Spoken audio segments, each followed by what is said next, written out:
आज आपण शिक्षण सेवक योजनेवर थोडं खोलात जाऊन बोलणार आहोत. हो. ही योजना म्हणजे शिक्षकांना कायम नोकरी मिळण्याआधी 3 वर्ष कमी मानधनावर काम करावं लागतं. बरोबर. आणि याच योजनेला आता कोल्हापूर खंडपीठात आव्हान देण्यात आलंय. त्यावर नुकतीच एक सुनावणी झाली. हो, आणि हा विषय खूप महत्वाचा आहे.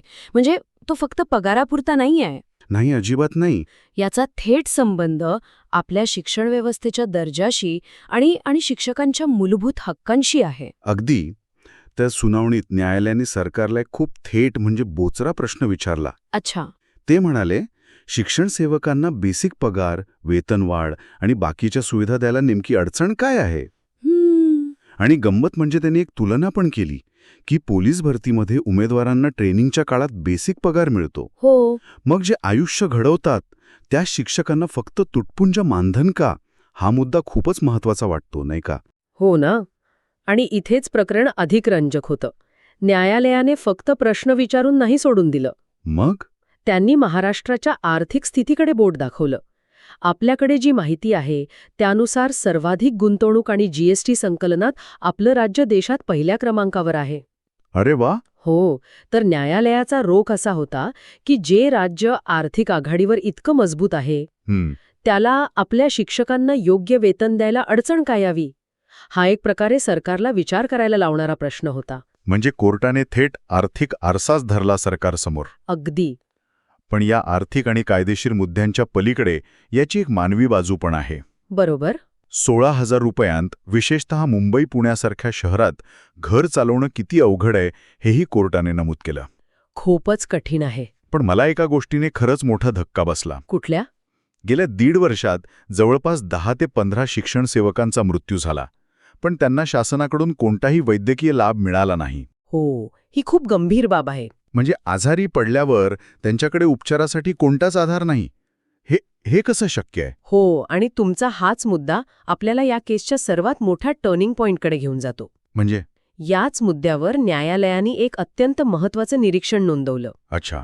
त्यांनी मेप्स ॲक्टचा उल्लेख केला, म्हणजे महाराष्ट्र खाजगी शाळांतील कर्मचारी नियमावली. ओके.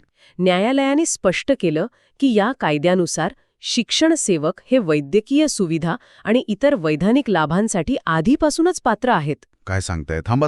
म्हणजे हा सगळ्यात मोठा मुद्दा आहे. हो. हा नवीन हक्क देण्याचा प्रश्नच नाहीये, तर जो कायदा कित्येक वर्षांपासून अस्तित्वात आहे अगदी. त्याची फक्त अंमलबजावणी करण्याचा प्रश्न आहे. बरोबर. हाच तर मुद्दा आहे. इतके दिवस हे लाभ त्यांना का दिले गेले नाहीत हा प्रश्न उभा राहतो. म्हणजे हा तर थेट अंमलबजावणीचा अभाव दिसतोय. अगदी बरोबर. आणि हेच निरीक्षण या खटल्याला कलाटणी देऊ शकतं. हा केवळ कमी पगाराचा नाही तर कायदेशीर हक्कांच्या उल्लंघनाचा मुद्दा आहे, हे न्यायालयाने एक प्रकारे अधोरेखित केलं आहे. आणि याच सगळ्या पार्श्वभूमीवर न्यायालयाने आता राज्याच्या वित्त विभाग, शिक्षण सचिव आणि शिक्षण संचालकांना नोटीस बजावली आहे. अच्छा. आणि सरकारला आपलं म्हणणं मांडायला कधीपर्यंत वेळ दिला आहे? त्यांना 26 फेब्रुवारी 2026 पर्यंत आपलं म्हणणं मांडायला सांगितलंय. 2026. ठीक आहे. म्हणजे तोपर्यंत आता या तारखेकडे सगळ्यांचं लक्ष लागून राहील. हो. सरकार काय उत्तर देते हे पाहणं महत्वाचं ठरेल. बरोबर. पण या सगळ्या चर्चेतून एक विचार मनात येतो.